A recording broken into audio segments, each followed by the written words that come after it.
अर्हन्तो भगवन्त इन्द्रमहिता सिद्धाश्च सिद्धिस्थिता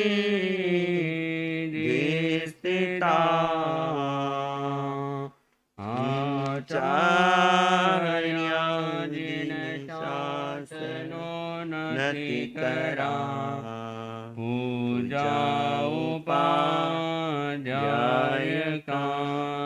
श्री सिद्धांत सुपाठका मुनिवरा रत्नत्रयाराधिका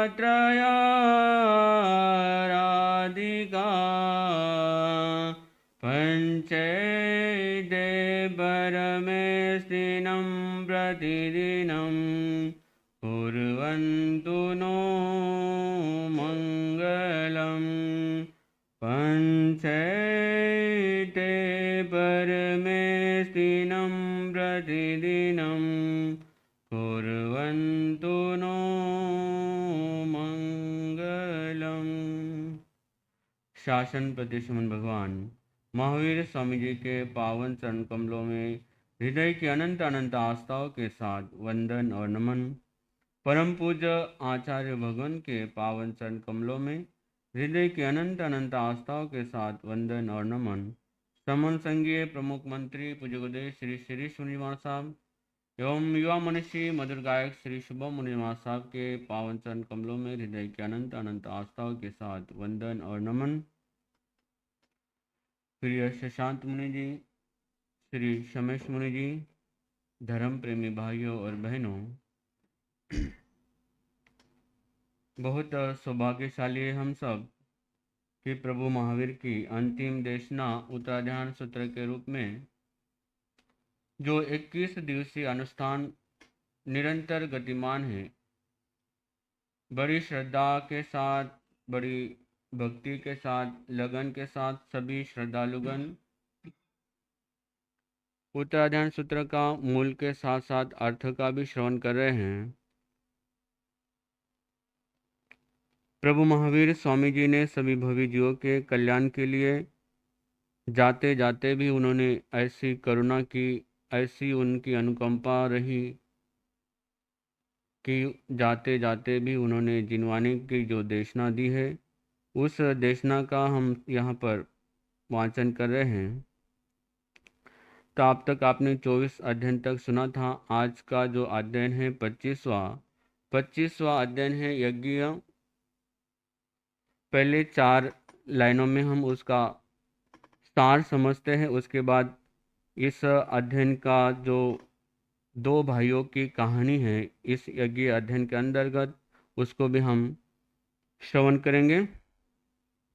मन के विकारों की सभी आहुति देना यज्ञ है, साधता जो आत्मा को यज्ञार्थी वो तत्वज्ञ है। ब्रह्मव्रत से ब्रह्म होता, श्रवण है समभाव से। शूद्र और क्षत्रिय होते कर्म के अनुभाव से। शूद्र और क्षत्रिय होते कर्म के अनुभाव से। इस अध्ययन का नाम है 25वां अध्ययन। इसका नाम है यज्ञ। यज्ञ से ही हम समझ सकते हैं कि यज्ञ जो हिंदू परंपरा में हम जिसको यज्ञ कहते हैं, यज्ञ करना, आहुति देना, किसी भी पूजा के लिए, किसी भी शुभ कार्य जब करते हैं उस समय वो यज्ञ करते हैं। चाहे वह नया घर है या शादी के समय भी हम लोग देखते हैं हिंदू परंपरा में वो यज्ञ करते हैं। उसके अंदर ब्राह्मण मंत्र पाठ करता है, पूजा पाठ करता है और आहुति देता है। तो उसी को लेकर परमात्मा प्रभु महावीर ने इस अध्ययन के अंतर्गत कहा है कि यज्ञ किसको कहते हैं, सच्चा यज्ञ कौन सा है। तो जो मन के विकारों की आहुति देना ही क्या है? मन के विकारों की आहुति देना ही सच्चा यज्ञ है। मन बिगड़ने से जीवन बिगड़ता है। भाषा बिगड़ जाए तो रिश्ते बिगड़ते हैं, और जीभ बिगड़ जाए तो स्वास्थ्य बिगड़ता है, और काया बिगड़ जाए तो जीवन में हीन भावना आती है। तो ऐसे हम असली यज्ञ वह है जिसमें विषय विकारों की क्या दी जाती है? जिसमें विषय विकारों की आहुति दी जाती है, जिसमें कषायों की आहुति दी जाती है, जिसमें हमारे दुर्गुणों की आहुति दी जाती है, वही सच्चा यज्ञ है। तो इस यज्ञीय अध्ययन के अंतर्गत हम सुनेंगे कि कैसे जो दो भाई थे, और वो दोनों ही क्या थे? दोनों ही ब्राह्मण थे। अब दोनों भाई होंगे, एक ही जाति के थे, दोनों ही ब्राह्मण थे। तो इस अध्ययन में जिनका उल्लेख है, इसमें एक भाव यज्ञ का है, दूसरा है कि भाव यज्ञ किसको कहते हैं और द्रव्य यज्ञ किसको कहते हैं। जिसमें भावों की महत्वपूर्ण स्थान रहता है, भावों से, और द्रव्य से जिसमें हम लोग वो आग जलाते हैं, आग के अंतर्गत हम घी डालते हैं, लकड़ी डालते हैं, या और भी बहुत सारे द्रव्य उसमें डाले जाते हैं। तो ये द्रव्य यज्ञ और भाव यज्ञ का जो दोनों भाइयों की चर्चा है उसको हम लोग समझेंगे। तो दो काश्यप गोत्रीय सहोदर ब्राह्मण भाई हैं। एक का नाम है विजय घोष और एक का नाम है जय घोष। विजय घोष बड़े हैं और जय घोष छोटे हैं। तो ये दोनों भाई होते हैं, दोनों ही ब्राह्मण हैं। ब्राह्मणों का काम हम समझते हैं कि उस समय के वो बहुत माने हुए पंडित हैं, विद्वान हैं, और वाराणसी में उनका जन्म होता है। वो वाराणसी के निवासी हैं। वहाँ रहकर वो पूजा करना, अध्ययन करना, अध्यापन करना, और जो भी ब्राह्मणों के जो भी कार्य होते हैं, कर्तव्य होते हैं, उनको वो करते हैं। तो एक बार की घटना ऐसे घटती है कि जो एक बार जयघोष ब्राह्मण जो होते हैं स्नान करने के लिए नदी किनारे जाते हैं, गंगा। तो आप देखते हैं कि जो वाराणसी शहर है वैसे ही वो क्या है, गंगा नदी के किनारे ही वो वाराणसी शहर बसा हुआ है। तो उसमें कोई भी शुभ कार्य करते हैं तो उसके लिए सबसे पहले मन की पवित्रता बहुत आवश्यकता है, वचनों की पवित्रता बहुत आवश्यकता है, और काया की पवित्रता भी बहुत आवश्यकता है। अगर हम मन को, वचन को, काया को पवित्र नहीं करेंगे, उसके बाद ही हम कोई भी धार्मिक अनुष्ठान, धार्मिक कार्य कर सकते हैं। तो वैसे ही वो जयघोष ब्राह्मण है, सर्वप्रथम सुबह जब उठता है वो नहाने के लिए गंगा नदी के किनारे, गंगा नदी के तट पर गया। वहां जाकर के उसने एक दृश्य देखा है।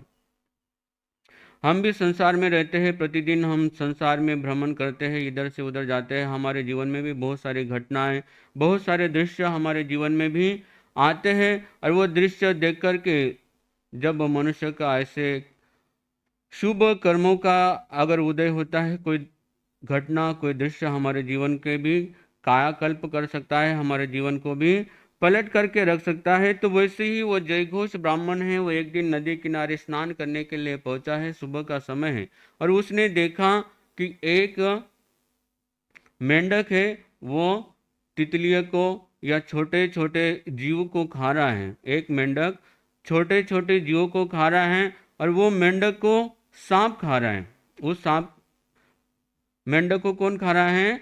मेंढक को सांप खा रहा है। और उतने में वो देखते हैं कि एक कुरर नाम का जो पक्षी है वो आकाश से आया और एकदम से झपट्टा उसने मारा और उस सांप को लेकर के उड़ गया। तो उसी समय उनके मन में वो ये देखते हैं कि कैसा मैं आश्चर्यकारिणी, कैसा मैं ये दृश्य देख रहा हूँ कि अभी अभी मैंने देखा कि एक जो मेंढक था वो तितली को खा रहा है, और उसी समय उस मेंढक को सांप खा रहा है। और सांप ने अभी, उस सांप भी क्या है, वो जो मेंढक है वो सांप के मुंह में है, उसने अभी उसको अंदर भी नहीं निगला है। उससे पहले ही वो पक्षी वो पक्षी आया और उसने उस सांप को खा लिया। तो वो सोचते हैं कि कैसी ये संसार की विचित्रता है कि हर सबल प्राणी निर्बल प्राणी को क्या कर रहा है? सबल प्राणी निर्बल प्राणी को खा रहा है, अपने भोजन बना रहा है अपना भोजन बना रहा है। तो इस घटना को देख कर के उनके मन में ये वैराग्य हो जाता है कि ये संसार भी क्या है, ये संसार भी ऐसा ही है। हर बलवान निर्बल को क्या करता है, दबाने की कोशिश करता है। हर पहलवान अपने से निर्बल के ऊपर ही क्या करता है, हक जमाता है, अत्याचार करता है। तो ऐसे ही ये संसार है। और इस घटना को देखकर उनके मन में क्या हो जाता है, इस घटना को देख कर के ही उनके मन में वैराग्य हो जाता है। फिर वो उस तट से क्या है, पार करके उस तट पे, सामने वाले तट पे जाते हैं। और वहाँ जाकर के उनको एक मुनि मिल जाते हैं। मुनि से जाकर के वह धर्मोपदेश सुनते हैं। धर्मोपदेश सुनने के बाद उनसे क्या ले लेते हैं, वो उनके चरणों में दीक्षा ग्रहण कर लेते हैं। दीक्षा ग्रहण करने के बाद वो जय घोष साधु बन गए हैं। साधु बनने के बाद अपने जीवन का एक ही लक्ष्य होता है कि अब मैं अपने जीवन में कर्मों की निर्जरा करनी है, संयम की आराधना करनी है, त्याग और तपस्या करनी है। तो उन्होंने भी संयम की आराधना की, त्याग और तपस्या करी। और मांस खमन की वो क्या करते हैं, मांस खमन की तपस्या करते हैं। मांस खमन पे मांस खमन, मांस खमन पे मांस खमन वो तपस्या करते हैं। और जो अपनी काया है, अपनी काया को कृश करते हैं, साथ साथ में अपने कर्मों को भी क्या कर रहे हैं, अपने कर्मों की भी वह निर्जरा कर रहे हैं। तो ऐसे करते करते एक समय की बात है, वह पुनः वापस वाराणसी नगरी में ही पधारते हैं। वाराणसी नगरी में पधारने के बाद बाहर उद्यान में वो अपना रुक जाते हैं, ठहर जाते हैं। और मांस खमन के पारने के लिए वो वाराणसी नगरी में मांस खमन के पारने के लिए पधारते हैं। पधारते भी वो कहाँ पर है, जहाँ पर उनका बड़ा भाई रहता है। वो बड़ा भाई कौन है, विजय घोष। विजय घोष वो जो बड़ा भाई है, उसकी यज्ञशाला में ही पहुँचते हैं। वो भी उस दिन क्या कर रहा था, उस दिन उसका यज्ञ चल रहा था। तो वहाँ पर उसने बहुत सारे और भी पंडितों को बुला के रखा था, और भी बहुत सारे ब्राह्मण वहाँ पर आए हुए थे। और वहाँ पर उसका यज्ञ चल रहा था, वहाँ पर उसका हवन चल रहा था। तो वो जय घोष मुनि वहाँ पर भिक्षा के लिए आकर के खड़े हो जाते हैं। खड़े होने के बाद वो विजय घोष अपने भाई को पहचान नहीं पाता है कि ये मेरे क्या है, ये मेरे भाई है। क्योंकि उन्होंने तपस्या करके, अपने संयम की आराधना करके, अपने काया को उन्होंने क्या है, पहले तो वो ब्राह्मण थे। ब्राह्मण रहने के बाद आप सोच ही सकते हैं कि जो ब्राह्मण रहा हो, इतना बड़ा पंडित रहा हो, वहाँ पर उनको किसी चीज़ की कमी नहीं थी। तो उनका जो शरीर, जो स्थूल काय शरीर था, वो अब क्या हो गया है, कृश काय शरीर हो गया है। तो वो जय घोष को बड़ा भाई विजय घोष पहचान नहीं पाया। तो उन्होंने पूछा है कि हे मुने, तुम यहाँ पर किस लिए आए हो। तो उन्होंने कहा कि मैं भिक्षा के लिए तो आया हूँ, किंतु मेरा साथ साथ में प्रयोजन कुछ और भी है। तो वह क्या बोलते हैं, भोजन के लिए वहाँ पर वो आते हैं, भिक्षा के लिए वहाँ पर आते हैं। किंतु वो जो विजय घोष होता है, वो उनको भिक्षा के लिए क्या कर देता है, मना कर देता है।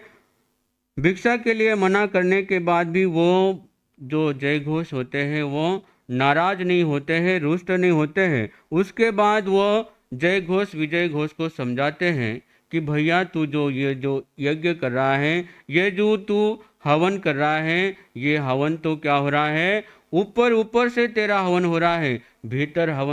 भीतर का हवन करे तो मैं मानूं। फिर वो जो विजय घोष होते हैं, विजय घोष और जय घोष के बीच में बहुत सारे बातों का आपस में वार्तालाप होता है। और बहुत सारे वो प्रश्न पूछते हैं, प्रश्नों का वो उत्तर भी देते हैं। पूछते हैं वो उनसे कि न वि मुंडे न समन होई, न ओमकारे न बम्बनो, न मुनि न वासे न कुश चिरे न तावसो। कि न केवल सर का मुंडन कर लेने से कोई श्रमण नहीं बन जाता है, केवल ओमकार का उच्चारण कर लेने से कोई ब्राह्मण नहीं हो जाता है, और न ही जंगल में रहने से कोई मुनि बन जाता है, और कुशा को धारण करने से कोई तपस्वी भी नहीं होता है। संभाव से श्रमण होता है। श्रमण किससे होता है, जिसके भीतर संभाव होता है वो श्रमण होता है। ब्रह्मचार्य का जो धारण करता है वो ब्राह्मण होता है। ज्ञान से मुनि होता है और तप से ही तपस्वी होता है। उसके बाद आगे कहते हैं कमुना बम्बन होई, कमुना होई खट्टियो, वैसो कमुना होई शुद्धो हवई कमुन। व्यक्ति कर्म से ही ब्राह्मण होता है। अगर हमारे कर्म शुद्ध है तभी हम शुद्ध हो सकते हैं। तो कहते हैं कि व्यक्ति कर्म से ही ब्राह्मण होता है, कर्म से ही क्षत्रिय होता है, कर्म से ही वैश्य होता है और कर्म से ही शूद्र होता है। तो ऐसे बहुत सारे शब्दों का वह प्रश्न पूछते हैं।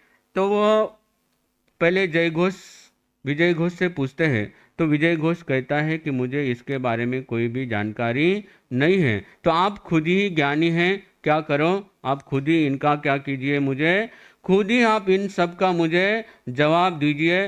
तो कहते हैं कि जय घोष ने विजय घोष को बहुत सारी चीज़ों के बारे में बताया कि मुनिवर ने कहा है कि अग्निहोत्र ही वेदों का मुख है, यज्ञार्थी ही यज्ञों का मुख है, नक्षत्रों का मुख चंद्रमा है, धर्मों का मुख काश्यप गोत्र ऋषभदेव है, जो यज्ञवादी है वे ब्रह्म विद्या से अनभिज्ञ है। जैसे अग्नि भस्म से ढकी हुई होती है वैसे ही यज्ञवादी ब्राह्मण भी बाहरी स्वाध्याय और तपस्या से ढके हुए होते हैं।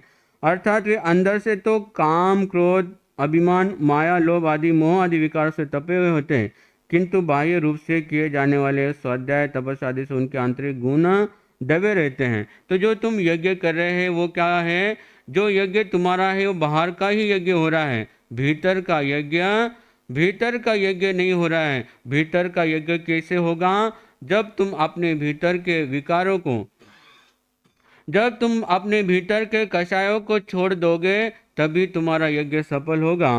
तो ऐसे जय घोष मुनि ने स्वर पर के उद्धार करने में समर्थ महात्माओं के लक्षण ऐसे 12 गाथाओं द्वारा व्यक्त किए और बतलाया कि वे सभी लक्षण अरंत मुनियों में पाए जाते हैं।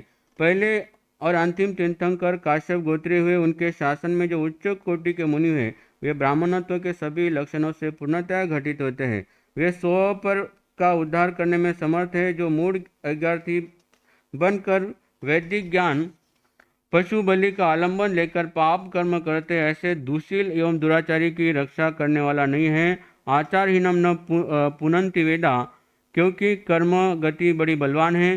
केवल सिर मुंडा लेने मात्र से कोई समण नहीं बन जाता है, ओम का जाप करने से कोई ब्राह्मण नहीं बन जाता है, और जंगल में रहने से कोई मुनि नहीं बन जाता है। तो ऐसे बहुत सारे उदाहरणों से उस जय घोष मुनि अपने बड़े भाई को समझाते हैं। समझने के बाद वो भी ब्राह्मण था, पंडित था, वो समझ जाता है, और समझने के बाद वो भी उनके चरणों में क्या है, वो बड़े भाई हैं। किंतु ज्ञान में जो बड़ा होता है, संयम जिसने पहले लिया होता है, वही जिन शासन में बड़ा कहलाता है। तो उसके बाद वह विजय घोष भी जय घोष के साथ में दीक्षा लेता है। दीक्षा लेकर के मुनि बन जाता है। मुनि बनकर के वो साधुचर्या का पालन करता है। साधुचर्या का पालन करके अंत में दोनों सहोदर भाई सिद्ध बुद्ध मुक्त और अजर अमर अविनाशी पद शाश्वत सुख सिद्धालय को क्या करते हैं, दोनों भाई सिद्ध बुद्ध और मुक्त शाश्वत पद को प्राप्त कर लेते हैं। ऐसे इस यज्ञीय अध्ययन के माध्यम से दोनों भाई दोनों ब्राह्मण होते हैं, काश्यप गोत्रीय होते हैं, और वाराणसी के निवासी दोनों भाई पहले तो पंडित होते हैं, किंतु एक भाई को एक घटना से वैराग्य हो जाता है, वैराग्य होकर दीक्षा लेते हैं, और कैसा एक भाई दूसरे भाई का क्या करता है, जीवन परिवर्तित करके सिद्ध बुद्ध और मुक्त होता है। तो ऐसे 25वां अध्ययन हमने यज्ञ के माध्यम से सुना। आइए अब चलते हैं, अगला अध्ययन है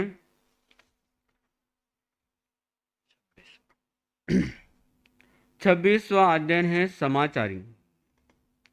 समाचारी साधु के जो आचरण होता है, साधु जिस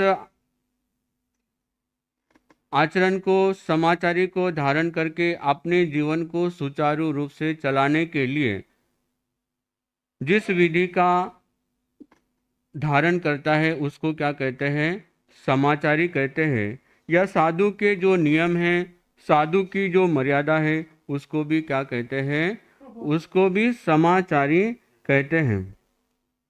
तो आइए पहले 4 लाइनों के माध्यम से हम इस अध्ययन का जो सार है उसको पहले ग्रहण करेंगे। साधु की आचार संहिता पालना अनिवार्य है, सम्यक व्यवस्था के लिए ये साधु का कर्तव्य है। आचरण से पुष्ट होती रत्नत्रय की साधना, भव पार पाने के लिए कोई न हो अवहेलना।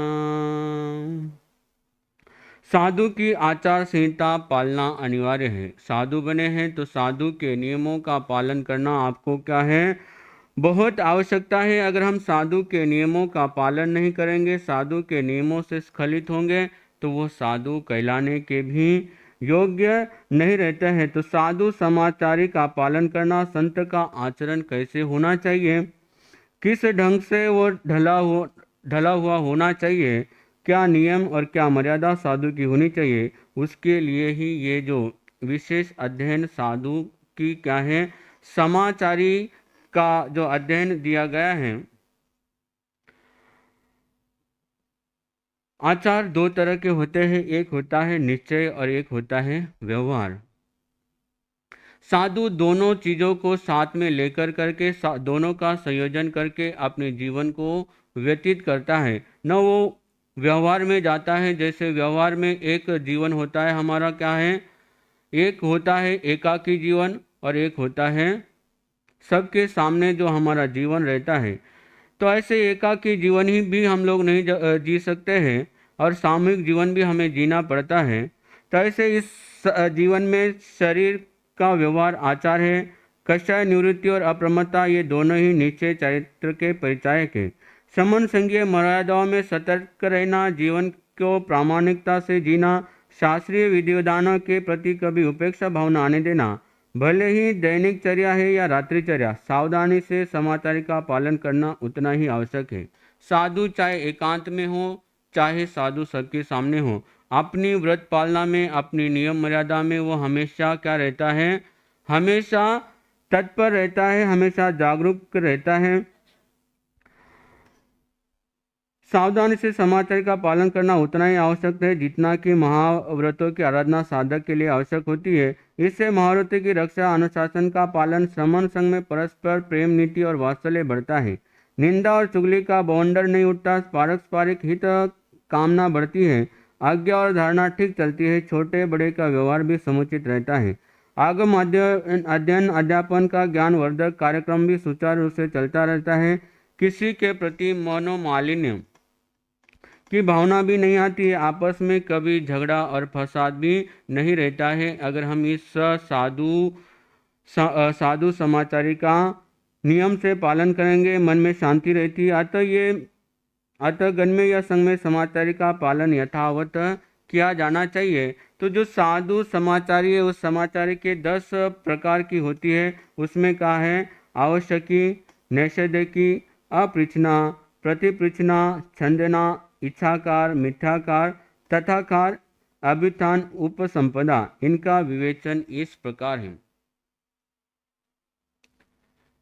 चाहे आप घर में रहे, चाहे आप समाज में रहे, या चाहे आप साधु साध्वी के जीवन में भी रहे, अगर घर के नियम कायदे कानूनों का अगर आप पालन नहीं करते हैं, तो वहाँ पर झगड़े होना, वहाँ पर फसाद होना, वहाँ पर दुख होना अवश्य संभव है। तो उस साधु समाचारी के 10 प्रकार के जो भेद बताए गए हैं, उन 10 भेदों को साधु पालना आवश्यक है। तो उसमें पहला है अवश्यही। क्या है पहला है अवश्यही, गमने अवश्यहीम कुजा। स्थान या उपाश्रय से बाहर जाते समय साधु अवश्यही का उच्चारण करें। साधु को ये आवश्यक है कि जब वो स्थानक से बाहर निकलता है तो वो अवश्य ही, चाहे गोचरी के लिए जाए, चाहे किसी को मंगल पाठ सुनाने के लिए जाए, या कोई भी आवश्यक क्रिया के लिए साधु अगर स्थानक भवन से बाहर पैर रखता है तो वह अवश्य ही शब्द का उच्चारण करते हुए बाहर निकलता है। अवश्य ही इस शब्द का मतलब ही यही है कि मैं कुछ ना कुछ आवश्यक कार्य आन पड़ा है, उसके निमित्त मैं क्या कर रहा हूँ, स्थानक भवन से बाहर जा रहा हूँ। ये किसी भी कार्य के लिए जब बाहर जाता है तो उसको क्या है, साधु का यह कर्तव्य होता है कि वो अपने गुरुजनों को या जो भी वहाँ बड़े हैं उनको बता करके ही वह स्थानक भवन से बाहर जाएं। विहार करना हो, स्थंडिल भूमि में जाना हो, स्वाध्याय के लिए जाना हो या भिक्षा के लिए जाना हो, किसी भी चीज़ के लिए जब साधु बाहर जाता है तो उसके लिए वह अवश्य ही शब्द का उच्चारण करता है। फिर साधु को ये भी नहीं है कि बिना मतलब के भी बाहर जाना। साधु को क्या है, साधु को नहीं लगता है कि बिना कारण से कुछ काम नहीं है तो इधर उधर घूमता फिरे। अगर आवश्यक नहीं है तो उसको स्थानक से बाहर नहीं जाना चाहिए। तो ऐसे ये अवश्य ही कुज्जा में किसी विशेष कारण से बाहर जा रहा हो, ऐसी प्रतिज्ञा इस समाचारी में की जाती है। कोई एक दिन के लिए नहीं है, ये साधु के जीवन भर के लिए है कि साधु जब भी स्थानक भवन से बाहर जाए या तो अपनों से बड़े हैं उनको बता करके जाए और या फिर छोटे हैं उनको भी बता करके ही जाए। वैसे ही आप भी संसारी जीव हैं तो ये आप भी अपने घर में ये काम कर सकते हैं। जब भी घर से अगर आप बाहर जाए तो अपने बड़ों को अगर हम बता करके जाते हैं तो वो कार्य होगा ही होगा। उस कार्य के सफलता में कोई भी बाधा नहीं आ सकती है। तो उसके बाद दूसरी है ठाणे कुज्जा निस्सही। उपाश्रय में प्रवेश करते समय साधु निस्सही का उच्चारण करे। इसका भाव यह है कि मैं जिस उद्देश्य से स्थानक भवन से बाहर गया था, मेरा जो कार्य था वो क्या हो गया है, मेरा कार्य संपन्न हो गया है और मैं अब कार्य संपन्न होने के बाद पुनः उपाश्रय में आ गया हूँ। नहीं तो कई बार ऐसा भी हो सकता है आप बाहर चले गए और 1 घंटे का काम था, 2-3 घंटे आए नहीं, तो जो साधु स्थानक भवन में है उनको कैसे पता चलेगा कि हमारा जो एक साधु था वो बाहर गया है और अब तक आया नहीं। हो सकता है कुछ भी कारण हो सकता है, क्योंकि पुराने ज़माने में साधु संतों का भी क्या हो जाता था, अपहरण हो जाता था या कोई भी घटना दुर्घटना कुछ भी हो सकती है। आज के ज़माने में भी हो सकती है, या कोई बीमार हो जाए, ब्लड प्रेशर लो हो जाए, कहीं चक्कर खा के गिर जाए, कुछ भी दुर्घटना घटित हो सकती है। कई बार ऐसा भी होता है कि अगर समय पर अगर हम जाग जाए तो बहुत सारी दुर्घटनाओं से बच सकते हैं। तो उसके लिए कहा है कि साधु जब वापिस अपना कार्य पूर्ण हो जाए तो वो जब वापिस आए तो निश्चय शब्द का उच्चारण करे। उससे सबको पता चल जाएगा कि गए हुए हमारे मुनि महाराज क्या हो गए हैं, वापिस स्थानक में पहुंच गए। तीसरी है अपूछना स्वयं करे। साधु अपना कार्य करने से पूर्व गुरु की आज्ञा या आचार्य की अनुमति लेना आवश्यक है। आज के समय में, पुराने समय में हम लोग देखते हैं कि जब भी कोई भी काम करना हो, छोटा कार्य करने के लिए भी साधु अपने गुरु से आज्ञा लेता था। चाहे वो छोटा कार्य आप लघु शंका के लिए भी जब साधु जाता था, उसके लिए भी आज भी हमने देखे हैं ऐसे साधु जी हैं। मुझे याद आता है श्री तारक ऋषि जी महाराज साहब, उन्होंने अपनी एक नियम बना रखा है कि उनके जब हम उनके साथ में रहते थे, 2-3 चतुर्मास हमको साथ करने का अवसर मिला, तो वो अपने शिष्यों के अगर छोटा कार्य के लिए, लघु शंका के लिए भी वो जाते थे, उनके शिष्य तो गुरुजी से पूछ के जाते थे, गुरुजी जाऊं? जब गुरुजी आज्ञा देते थे तभी वो जाते थे। तो ऐसे ही इसके अंतर्गत बताया गया कि साधु अपना कार्य छोटा कार्य करने के लिए भी गुरु की आज्ञा ले, और कोई भी कार्य करना हो तो वो गुरु से पूछकर ही करना चाहिए। गुरु की आज्ञा अगर नहीं है तो वो कार्य उसको नहीं करना चाहिए, क्योंकि गुरु जानते हैं कि उसको ये कार्य करना चाहिए या नहीं करना चाहिए। वो गुरु क्या होते हैं? गुरु अनुभवी होते हैं। वैसे ही हम भी अगर संसार में, आप लोग भी संसार में रहते हैं, तो आपको भी कोई भी कार्य करना है, अपने से बड़ों से पूछकर करना चाहिए।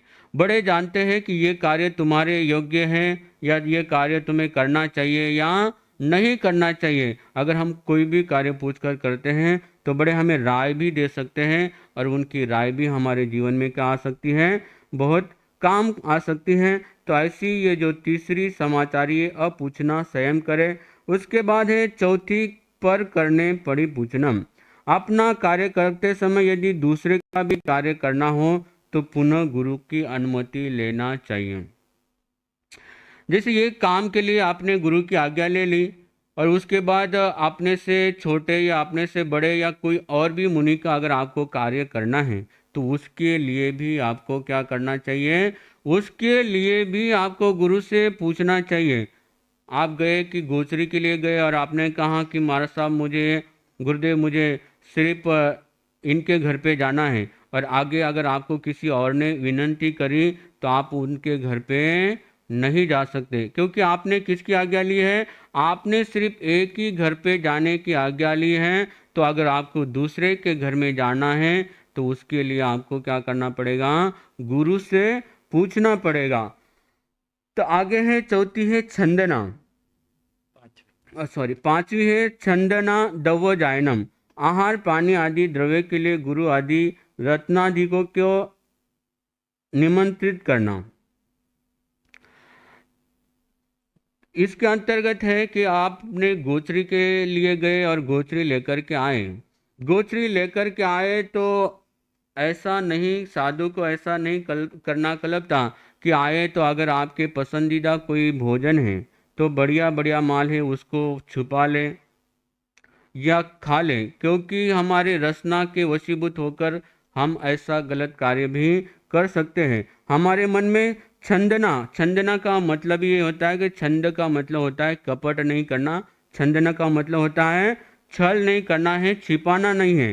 तो आप आहार पानी के लिए गए हैं, गोचरी लेकर के आए हैं, और गोचरी में अगर कुछ जो भी आपकी मनपसंद चीज़ है उसको भी गुरु के सामने, रत्नाधिकों के सामने क्या करना है? बताना है कि आज मैं गोचरी गया था और गोचरी में मुझे क्या है, ये चीज़ें मिली है। जैसे ही गोचरी आ जाए वैसे ही साधु का यह कर्तव्य बनता है कि जो और भी मुनि है उनको बुलाए। बुलाने के बाद उनके सामने ही गोचरी खोल करके उसको वापरना कल्पता है। तो ऐसी ये छंदना में है कि वो गुरु, अगर गुरु का उपवास भी है तो भी गुरु को गोचरी दिखाना चाहिए। तो यथाविधि समविभाग भी, उस गोचरी का यथाविधि समविभाग भी करना चाहिए। सबको बराबर बांट करके खाना चाहिए। इससे दूसरे मुनियों के प्रति आदर, सत्कार एवं अपनत्व की भावना बढ़ती है। छठी है इच्छा कारो ये सारणे। यदि आपकी इच्छा हो तो मैं ऐसा कार्य कर लूँ।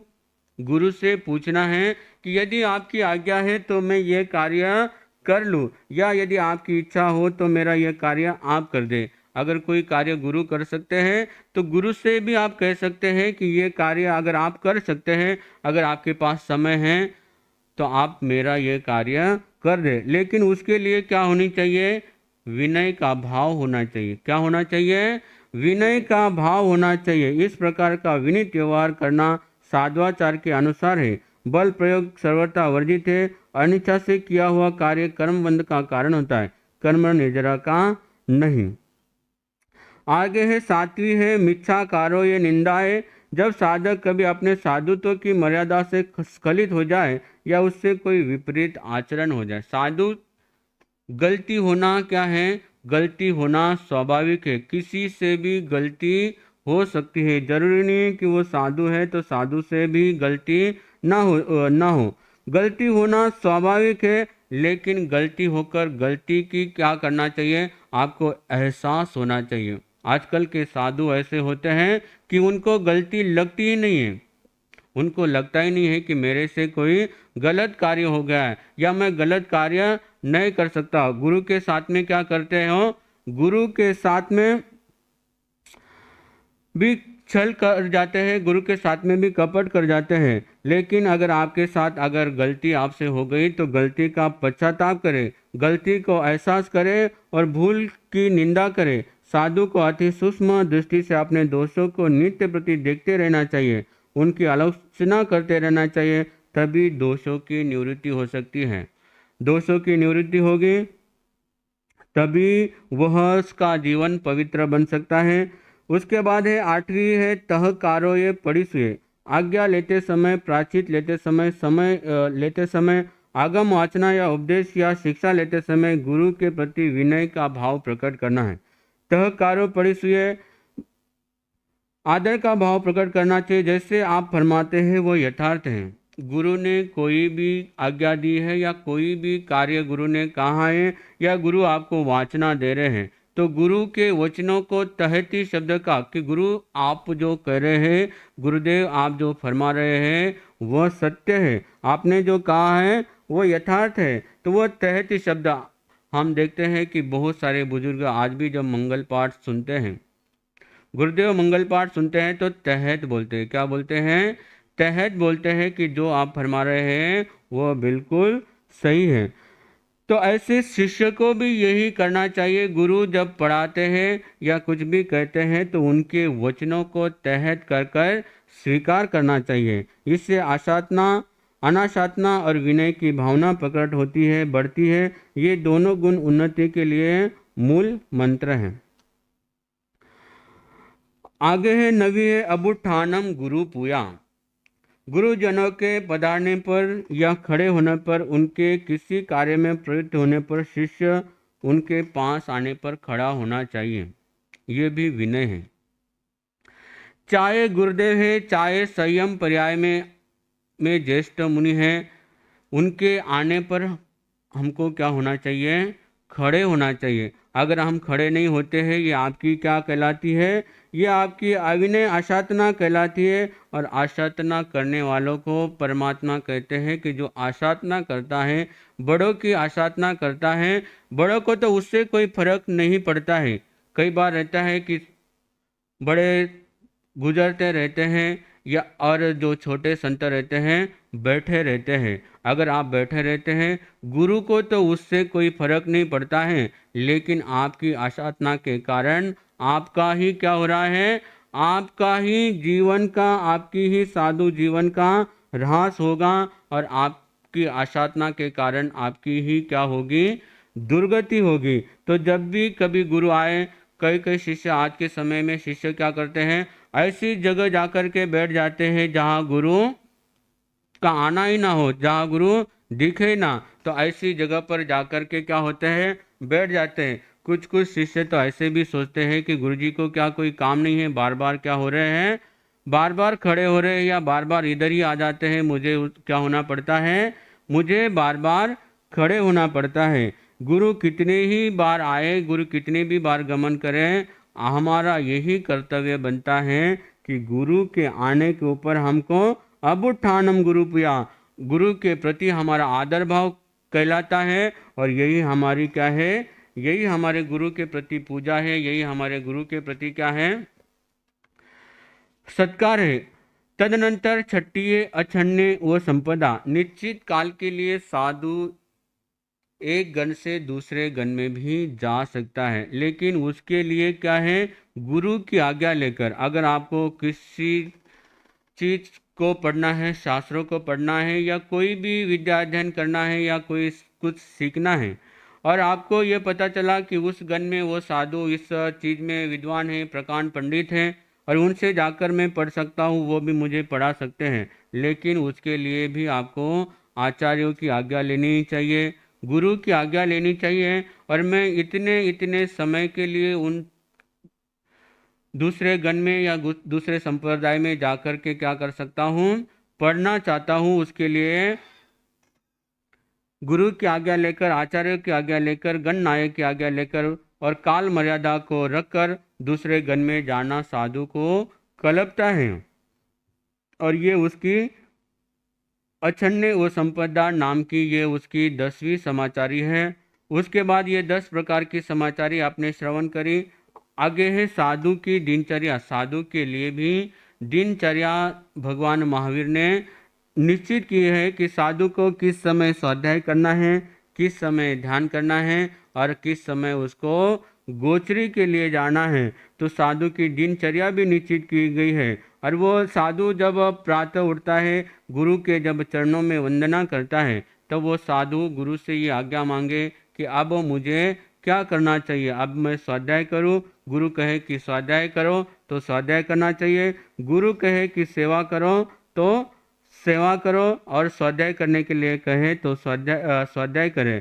तो ऐसे साधु की दिनचर्या भी निश्चित है। उसके बाद साधु की आहारचर्या के लिए तीसरे प्रहर में पात्रों की परिलेना करके गोचरी के लिए जाना चाहिए। 42 दोष टालकर साधु के जो गोचरी के 42 दोष टालकर आहार लाना चाहिए। 5 दोष जो मांडले के उनको टालकर भोजन करना चाहिए, आहार करना चाहिए।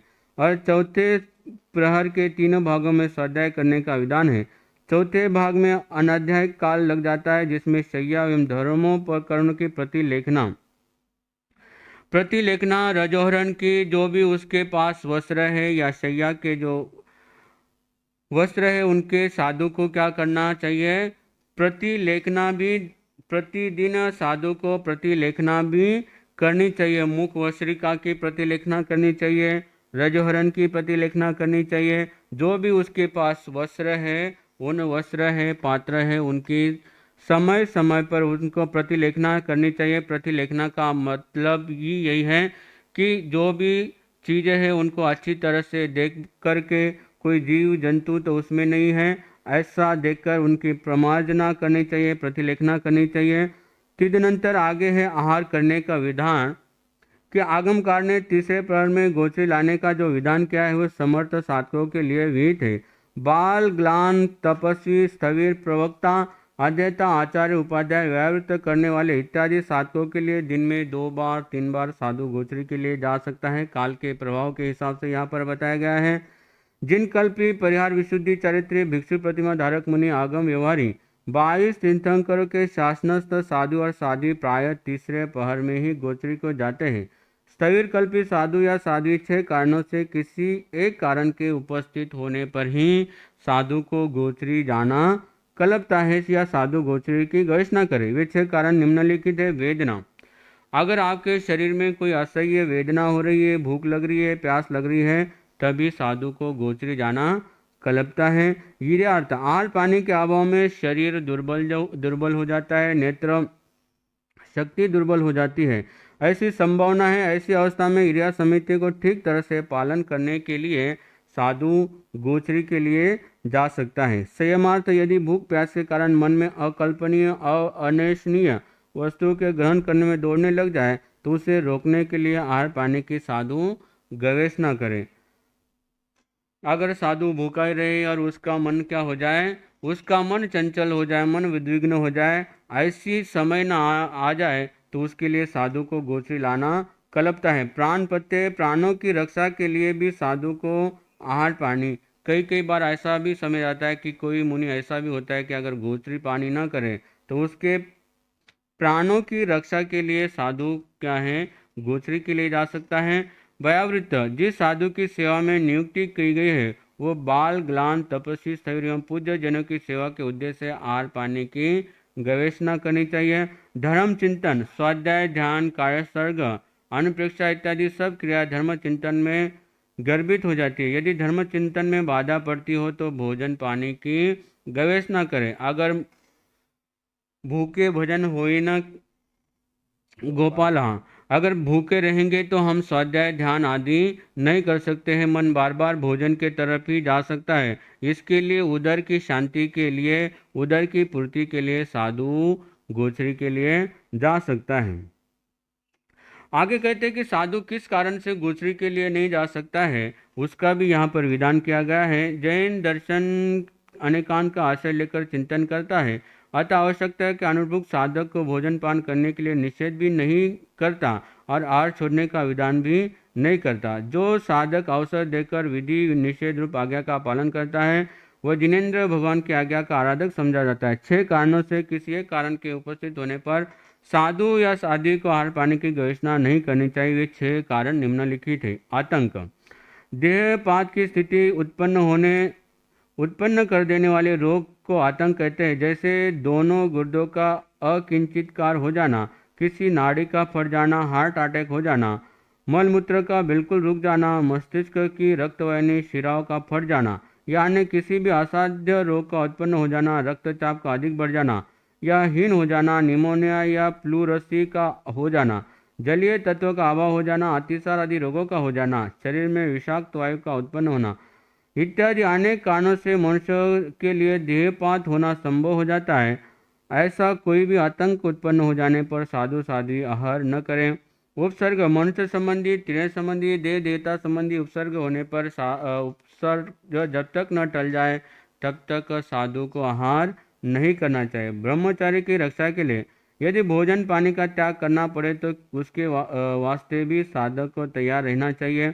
दयार्थ, अहिंसा को लक्ष्य में रखकर या दया बुद्धि से आहार का त्याग करना चाहिए। बरसात पड़ रही हो, धुंध छाई हो, टिड्डियों का दल गुजर रहा हो या भूमि पर रेंगने वाले जीव जंतु की अधिकता हो, ऐसे समय में भी साधु को आहार पानी के लिए नहीं जाना चाहिए। तप हेतु उपवास, बेला, तेला, चौला आदि तप करना हो तो भोजन पान की गवेषणा करने के लिए न जाएं।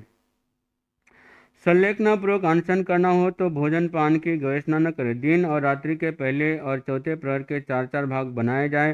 पहले प्रहर का पहला भाग और चौथे प्रहर का चौथा भाग, ये 2 भाग वस्त्र पात्र आदि धर्मोपकरणों की प्रतिलेखना के लिए नियत है। रात्रि का पहला और अंतिम भाग प्रतिगमन के लिए नियत है। अतः अनध्याय काल को स्वाध्याय काल क्या नहीं, क्योंकि वह प्रतिलेखना और प्रतिगमन करने का समय माना जाता है। प्रतिगमन करने के बाद पौन पोर्षी तक स्वाध्याय करें। दूसरे प्रहर में ध्यान करें। तीसरे प्रहर में रोकी हुई निद्रा को मुक्त करें और चौथे प्रहर में पौन पुरुष पोर्षी तक स्वाध्याय करें। चौथे भाग में प्रतिगमन करें। पांचवें आवश्यक में लोगोस उज्जयगरे का ध्यान करने के बाद ये चिंतन करें कि आज मैं कौन सा तप अंगीकार करूं, किन पदार्थों का त्याग करूं। छठे आवश्यक में उनका पचकान करें। समाचार्य की यथाविधि आराधना करके अनंत जीव सिद्ध हो चुके हैं। इस समाचारी का आराधना करके ही अनंत जीव सिद्ध हो चुके हैं और अनंत जीव भी इसी समाचारी का पालन करके ही सिद्ध और मुक्त हो सकते हैं। वर्तमान में भी सिद्धत्व प्राप्त करते हैं और भविष्य में भी सिद्ध होंगे। ऐसे इस समाचारी के माध्यम से परमात्मा प्रभु महावीर ने अपने मुनियों के चर्या निरतिता रूप से गतिमान हो, उसके लिए इस समाचारी अध्ययन का यहाँ पर विशेष रूप से वर्णन किया गया है कि साधु की समाचारी कैसी होनी चाहिए और जो भी साधु समाचारी के अनुरूप अपना जीवन यापन करता है वह एक दिन जरूर मोक्ष को, सिद्धालय को प्राप्त होता है। ऐसे इस अध्ययन में 53 गाथाओं में अध्ययन को पूर्ण किया गया है। आज का वाचन यही तक रहेगा।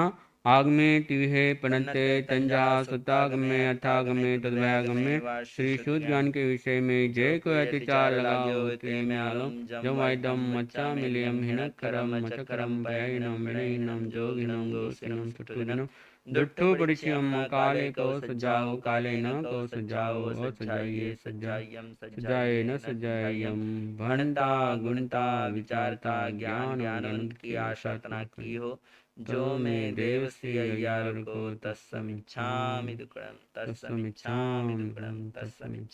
दुक्कडम। अनुष्ठान में जो भी बैठे हैं उनके लिए आज का सामूहिक पचकान